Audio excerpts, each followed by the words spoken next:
Maintenant, nous allons passer au grand 2 qui s'appelle la loi de Mariotte.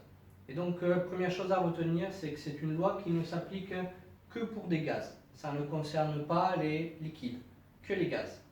Alors, vous trouverez donc en pièce jointe un document que j'ai tapé sous Word qui donc s'appelle TP, la loi de Mariotte. Et c'est un TP que j'ai adapté pour que vous puissiez le faire chez vous à distance. Donc là, vous allez prendre ce document-là, et donc je vais le lire en même temps que vous. Okay, donc, il y a écrit Edme Mariotte, c'est un physicien français, à l'origine de la loi de compressibilité des gaz qui porte son nom. Dans son traité de la nature de l'air, il énonça cette loi que nous allons vérifier aujourd'hui.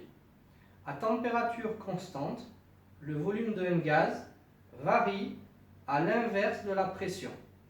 Et on vous dit en plus que Mariotte, c'est quelqu'un qui a étudié en fait l'optique et la dynamique des fluides. Alors la dynamique des fluides, ça veut dire qu'on étudie un fluide, donc un gaz ou un liquide, mais en mouvement. Okay, donc nous, on ne fait pas ça cette année. Nous, on fait surtout ce que l'on appelle de la statique des fluides. Donc l'étude de fluides, mais au repos. Et en 1666, il fut nommé membre de l'Académie des sciences. Et donc, on vous dit, l'objectif du TP, c'est de vérifier la loi de Mariotte. Alors, avant de faire ça, donc des petites choses que vous connaissez déjà. Alors, vous savez qu'en ce qui concerne les gaz, on peut obliger un gaz à occuper un volume plus faible, c'est-à-dire que les gaz sont compressibles. Et donc, vous avez déjà tous dû faire une fois dans votre vie, je pense, donc cette expérience avec une seringue. Il y a un certain volume d'air à l'intérieur, je bouche une extrémité, donc l'air qui est à l'intérieur ne peut plus s'échapper de la seringue, et avec le piston, eh bien, on peut pousser le piston, ce qui veut dire que maintenant je suis en train de comprimer le gaz. Donc j'ai toujours la même quantité d'air à l'intérieur, mais cette fois, les molécules de dioxygène et de diazote exercent en fait des forces de pression sur la seringue bien plus importantes, bien plus fortes que quand le piston était davantage tiré. Ok, voilà. Donc ça, c'est une première chose. Quand on diminue le volume, les forces de pression exercées par le fluide sur les parois augmentent. Donc normalement, la pression devrait augmenter. Alors comment on va faire pour vérifier ça? Eh bien, si on était en TP, en classe, ici, là, on a ce que l'on appelle un pressiomètre. Et donc, vous voyez que là, il est relié à rien. Et donc, il indique la valeur, je ne sais pas si vous voyez bien, il indique la valeur 1009. Et donc, l'unité, elle est inscrite ici à droite. La valeur que vous lisez, pardon, la valeur que vous lisez, ce sont des hectopascales. Okay, donc, 1009 hectopascales. Et donc là, qu'est-ce qu'il est en train de mesurer en fait, puisqu'il est relié à rien? Il est en train de mesurer en fait la valeur de la pression atmosphérique. Et donc vous voyez que je suis pas loin de 1013 hectopascales. Et si je transforme 1013 hectopascales en pascal, eh bien ça va me donner le 1,013. Enfin dans ce cas-là, oui, on n'est pas très loin de 1,013 fois 10 exposant 5 pascal, qui est la valeur de référence pour la pression atmosphérique. Okay, donc là, il est en train de mesurer la pression atmosphérique dans la pièce dans laquelle je me trouve. Eh bien, si on était en classe, eh bien, à l'aide de ce petit tuyau là en plastique, on relie le pressiomètre voilà, au petit tube en plastique, et le petit tube en plastique, on le relie directement en fait sur la seringue. Et ensuite, en faisant varier, c'est ce que je vous ai montré tout à l'heure, en faisant varier le volume, en poussant sur le piston, disons, en poussant sur le piston, je vais diminuer le volume de gaz.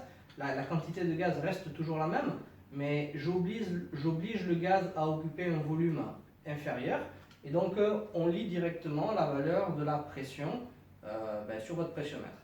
Alors, le problème, c'est que ici, chez moi, là, je suis tout seul et que c'est difficile pour moi de de faire les mesures tout seul. Ça serait bien qu'il y ait une deuxième personne pour m'aider. Et donc du coup, ce que je vais vous proposer, c'est que ces mesures-là, on va les faire à partir d'une très bonne animation que j'ai trouvée en fait sur Internet. Donc, première chose, c'est que dans le document que vous avez ici un tableau dans lequel en fait il y a au total 10 colonnes. Et donc, on vous demande pour des volumes de votre choix d'indiquer en dessous la valeur de la pression correspondante. Donc, vous allez remplir ce tableau-là à partir de l'animation qui va suivre maintenant. Voilà.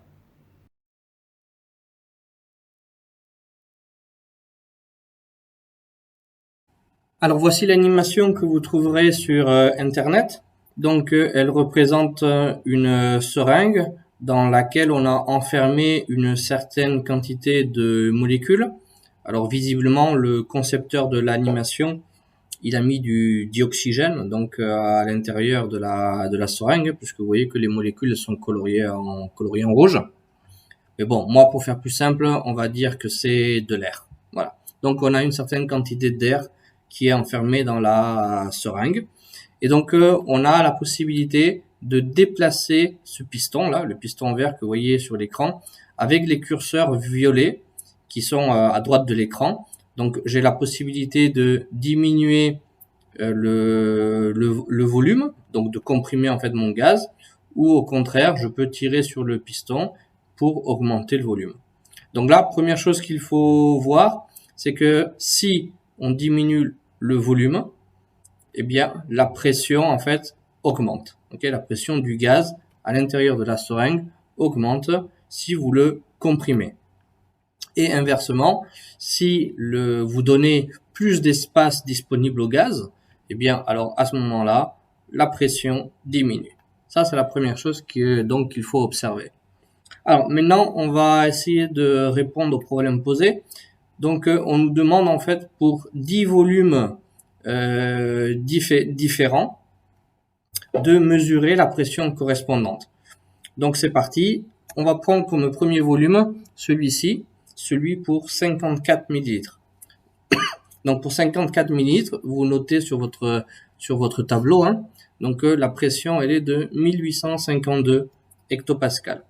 Ensuite, je vais diminuer, et donc je vais aller par exemple jusqu'à 50 millilitres. Voilà, et donc pour 50 millilitres, on mesure une pression de 2000 hectopascales. 50 millilitres, 2000 hectopascales. Je vais diminuer le volume jusqu'à 45. Voilà, pour 45 millilitres, on a une pression de 2222 hectopascales. 45 millilitres, 2222 hectopascales. Je diminue encore. Je vais m'arrêter à 40. 40 millilitres, 2500 hectopascales. Je descends ensuite à 35.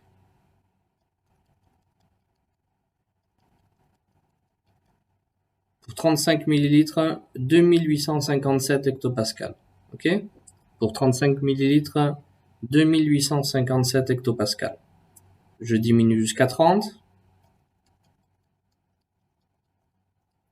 Pour 30 millilitres, 3333 hectopascales. Je diminue jusqu'à 25. Et pour 25 millilitres de gaz, on a une pression de 4000 hectopascales. Je diminue jusqu'à 20. Pour 20 millilitres, on a 5000 hectopascales. 20 millilitres, 5000 hectopascales. Et il me manque deux mesures. Alors je vais prendre par exemple 15 millilitres. Voilà, 6667 hectopascales. Pour 15 millilitres, 6667 hectopascales. Et la dernière mesure, je vais m'arrêter par exemple à 12 millilitres. Donc pour 12 millilitres de gaz, 8333 hectopascales. Ok? Voilà. Donc maintenant, les mesures sont terminées et il ne reste plus qu'à faire le graphique que l'énoncé demande. Donc l'énoncé souhaite que vous traciez le graphique qui donne la pression du gaz en fonction du volume. Voilà, donc pression en ordonnée, volume à l'abscisse. Donc je vais vous laisser faire ce travail-là sur un tableur, soit Excel, soit un autre tableur, peu importe. Et quand vous aurez fini le graphique et que vous aurez répondu aux questions, eh bien, vous remettez la vidéo en route. D'accord? Donc, pour l'instant, vous la mettez en pause. Juste une petite remarque avant de vous laisser faire le travail. Si vous souhaitez, vous pouvez aller sur Internet à l'adresse qui est indiquée ici en haut, là, que je vous donne en fait sur le document. Parce que vous, en plus de faire varier le volume, vous pouvez faire varier également deux autres paramètres. Vous pouvez faire varier le nombre de particules qu'il y a dans la seringue et voir comment évolue alors la pression. Et vous pouvez aussi faire varier en fait la température, ici à droite sur l'écran. Qu'est-ce qui se passe si par exemple on passe d'une température faible à une température élevée? Donc ça, je vous le laisse regarder tout seul si ça vous intéresse. Pour l'instant, on passe au graphique. Allez, vous mettez la vidéo en pause et on se revoit une fois que vous avez fini votre travail.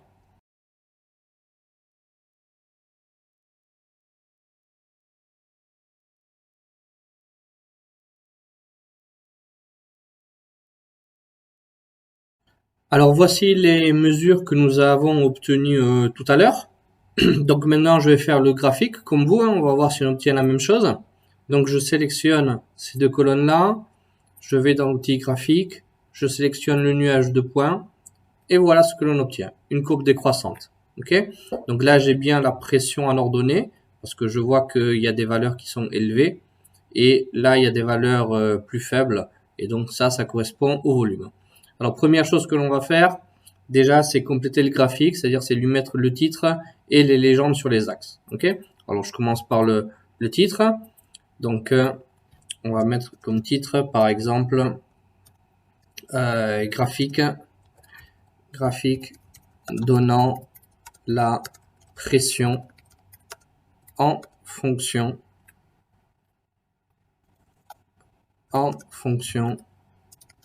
du volume de gaz dans la seringue. Voilà, ok. Donc ça c'est mon titre. Ensuite, il faut légender les axes. Donc ici, je vais choisir titre des axes. Donc en ordonnée. Donc on a dit qu'on avait la pression. Donc je vais écrire pression. Entre parenthèses, ne pas oublier l'unité. Donc ici, ce sont des hectopascales.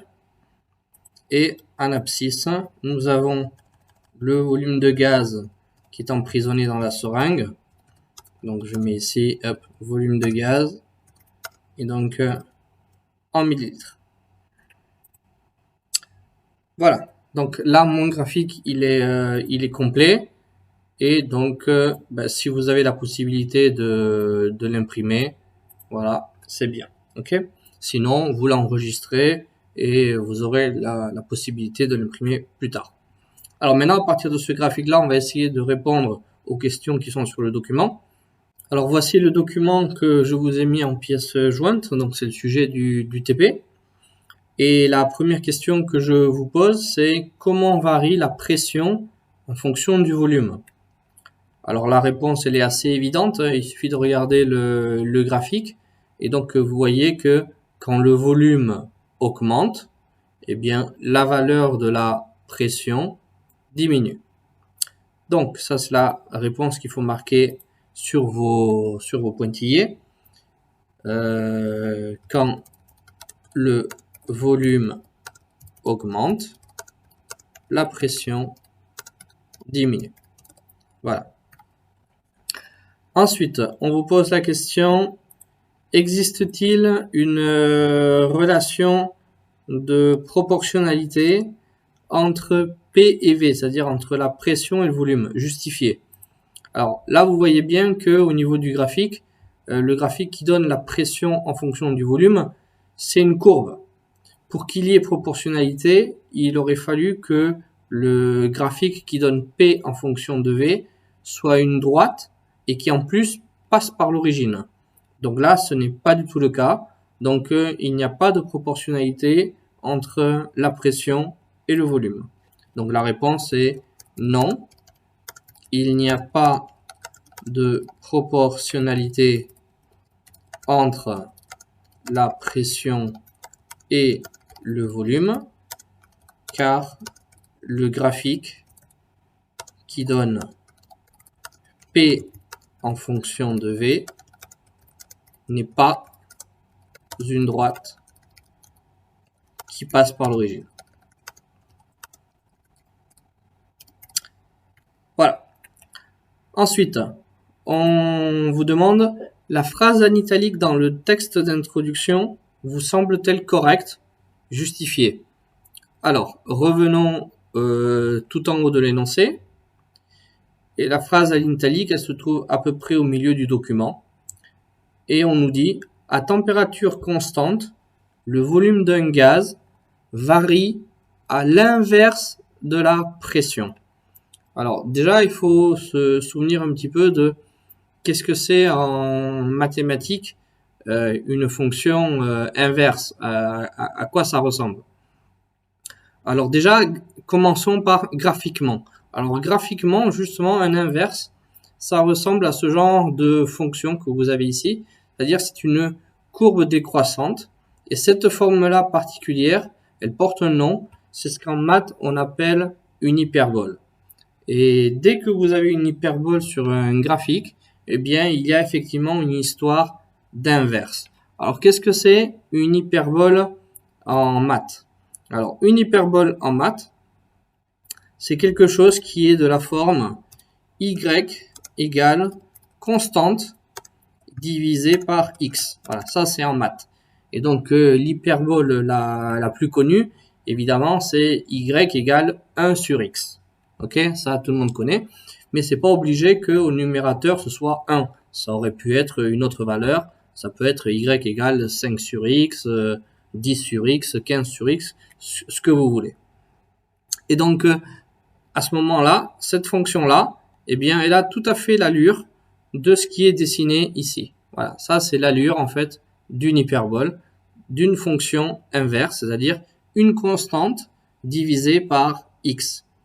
Donc, pour nous, le graphique que l'on a, eh bien, au lieu d'avoir, enfin, l'axe des Y, pour nous, ça correspond à une pression, et l'axe des X, ça correspond à un volume. Donc, on a quelque chose de la forme pression égale constante divisée par volume, ou alors, je peux très bien écrire petit v égale constante divisée par la pression. Et donc, dans ce cas-là, on va lire ça en disant que le volume varie comme l'inverse de la pression. Et c'est ce qui correspond à la phrase du texte. Donc, la phrase du texte, elle est correcte. Donc, je vais effacer tout ça. Et donc, on va répondre oui. L'affirmation du document est correcte, car le graphique obtenu correspond à une hyperbole,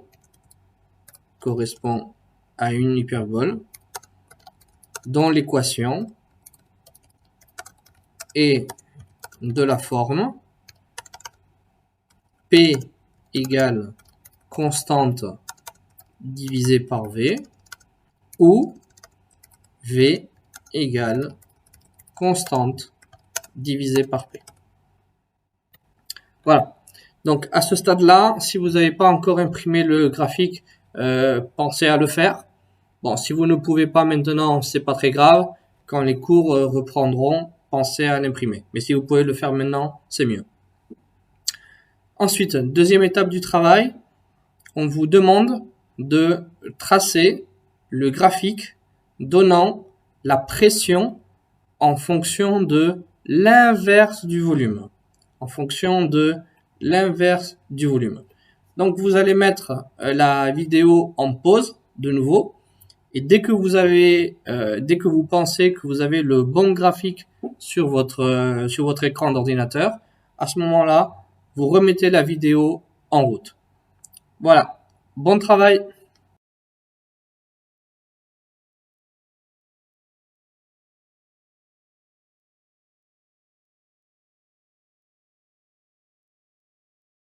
Alors pour créer les inverses, je vais utiliser la colonne C. Donc ici, je vais écrire inverse de V en, et donc si vous prenez l'inverse d'une grandeur qui s'exprime en millilitres, eh bien on va obtenir en fait des millilitres moins 1. Donc je tape ici millilitres moins 1. Pour obtenir les inverses, je vais taper une sorte d'équation. Hein. Je vais écrire égal 1 sur, et mon premier volume c'est 54 ici là, et il est dans la case A2. Donc je vais écrire égal 1 sur A2. Entrée.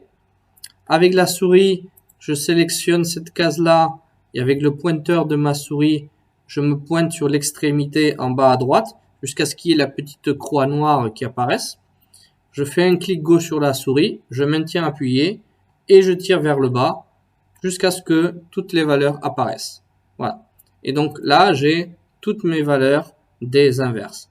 Il ne me reste plus qu'à tracer le graphique qui donne la pression en fonction de l'inverse, du volume. Alors pour cela, il faut positionner en ordonnée les pressions et en abscisse l'inverse du volume. Sauf que si je sélectionne ces deux colonnes-là, par défaut, Excel va me positionner la pression en abscisse et l'inverse du volume en ordonnée.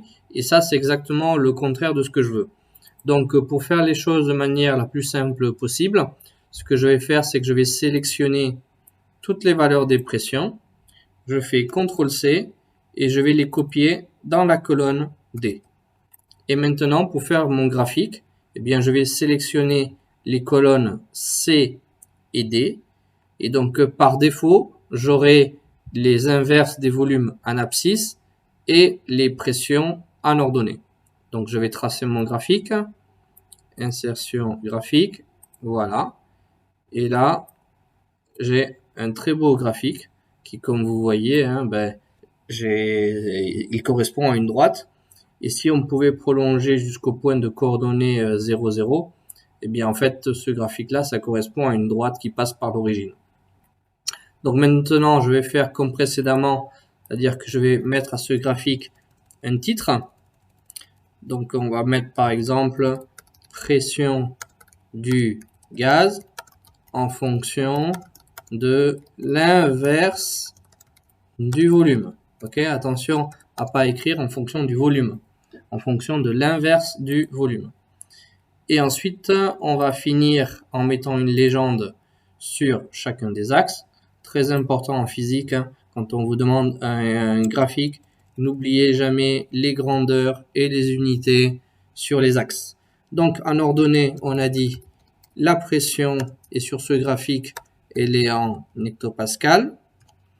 Et en abscisse, titre de l'axe, on va mettre inverse du volume en millilitres moins 1.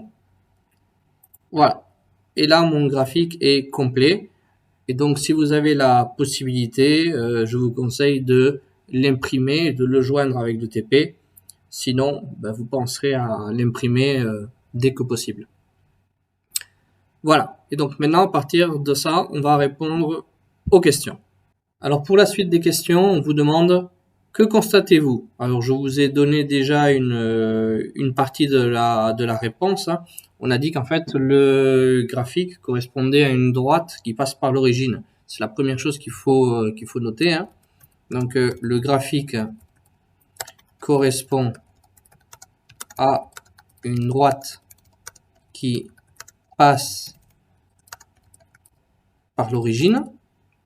Et donc ça, qu'est-ce que ça veut dire? Ça veut dire que il y a proportionnalité entre la pression P et l'inverse du volume. Alors, mathématiquement, comment on va traduire ça? Eh bien, on va écrire une petite équation sous cette forme-là. Alors, je vais voir si j'y arrive.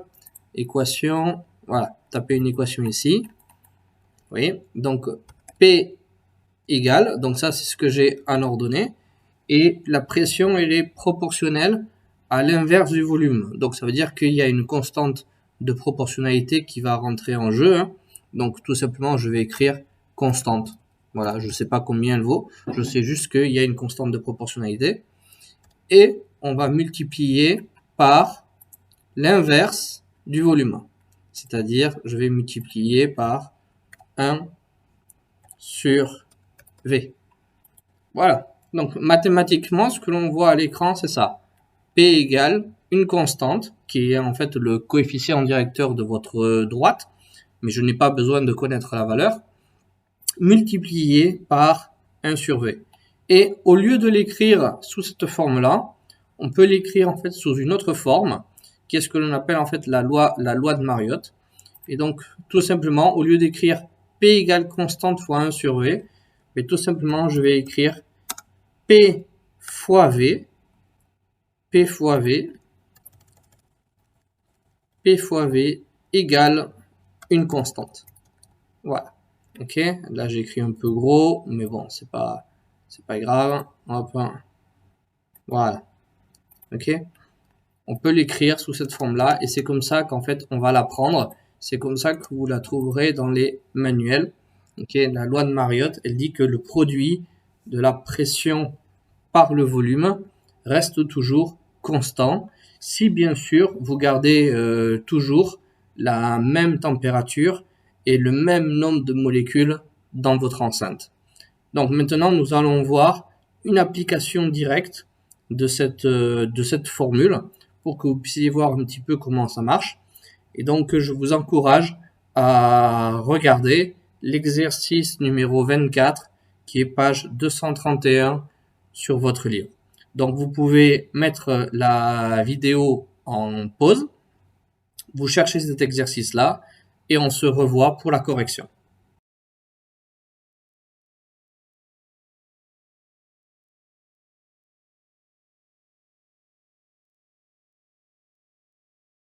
Alors nous allons corriger l'exercice numéro 24, qui est une application classique de la loi de Mariotte. Okay. Alors, on a un plongeur qui est sous l'eau. Désolé pour la qualité du dessin, mais bon, voilà. Et donc ce plongeur, à un moment donné, il respire, donc il va émettre une certaine bulle d'air. Et donc le plongeur se trouve à 20 mètres de profondeur. Et une bulle d'air qui a été émise par le plongeur a pour volume à cette profondeur-là 25 millilitres. Et la pression à cette profondeur-là, l'énoncé vous dit qu'elle est égale à 3 bars. Donc cette bulle d'air, elle va avoir tendance à remonter vers la surface. Et plus vous remontez vers la surface, plus la pression devient faible. Et donc le volume de votre bulle d'air va avoir tendance à augmenter. Et donc la question c'est, lorsque la bulle d'air arrive au niveau de la surface, là où il règne une pression d'environ 1 bar, c'est-à-dire la pression atmosphérique, quel sera le volume atteint par cette bulle d'air? Donc on va appliquer la loi de Mariotte. Donc ce que je sais, c'est que quand je suis à 20 mètres de profondeur, le produit de la pression par le volume, c'est égal à une constante. Donc ici je vais écrire, donc d'après la loi de Mariotte, on a P1 fois V1 égale constante. Ok? Et évidemment, quand vous êtes arrivé quasiment au niveau de la surface, eh bien, vous avez une pression différente, vous avez un volume qui lui aussi sera différent, mais le produit des deux, lui, sera toujours constant. Donc je vais avoir aussi et P2 fois V2 égale constante. Voilà. Et donc ce qu'il faut bien comprendre, c'est qu'à partir du moment où il n'y a pas de variation de température et que vous ne changez pas la quantité de matière d'air qu'il y a dans la bulle, eh bien cette constante-là et cette constante-là, c'est la même. Okay? Si vous ne modifiez pas la température et si vous ne modifiez pas la composition de votre fluide, ce qui est, on va dire qu'on va admettre que c'est le cas ici. Donc du coup, on va pouvoir écrire P1 V1, P1 fois V1 égale P2 fois V2. Donc vous voyez que je n'ai pas vraiment besoin de calculer la valeur de cette constante. Et donc là, j'ai une équation dans laquelle j'ai 4 termes qui interviennent. Et sur ces 4-là, ben, j'en connais 3. Celui qui me manque, c'est celui-ci, c'est le V2. Donc je dois résoudre une petite équation à une inconnue et c'est tout. Donc là, je vais effacer la partie de droite. Et donc, je vais écrire V2 égale tout ce que j'ai à gauche divisé par P2. Donc, P1 fois V1 divisé par P2. Et là, je vais pouvoir faire mon application numérique. Alors souvent, les élèves demandent, mais qu'est-ce qu'on doit mettre comme unité quand on utilise la loi de Mariotte?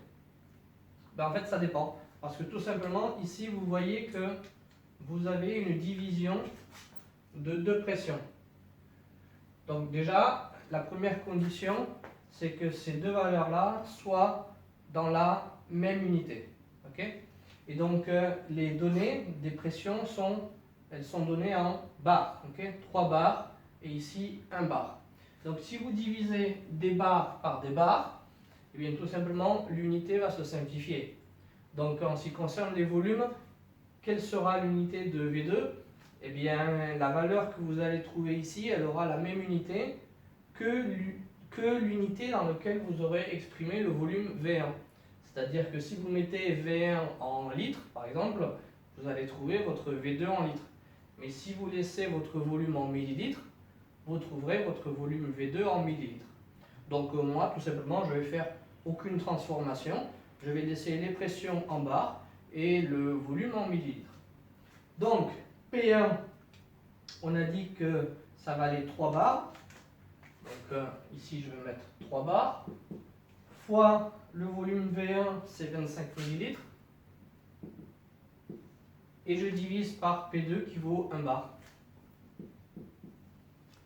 Voilà. Donc V2 égale, et j'ai fini. Et donc ça peut se faire de tête. Hein. La division par 1, j'en tiens pas compte. Et donc je dois faire 3 fois 25. 3 fois 25, ça fait 75. Donc ici, je vais écrire 75. Et donc l'unité, ce sera des millilitres. Parce que j'ai fait le choix de laisser ici le volume V1 en millilitres. Donc j'obtiens effectivement un volume de la bulle d'air qui est effectivement plus grand que celui que j'avais au départ. Okay? Donc ça, c'est une règle générale, hein, c'est ce que l'on a vu tout à l'heure, c'est quand la pression diminue, le volume d'un gaz a tendance à augmenter. Voilà pour cet exercice qu'il faut savoir refaire, c'est un classique.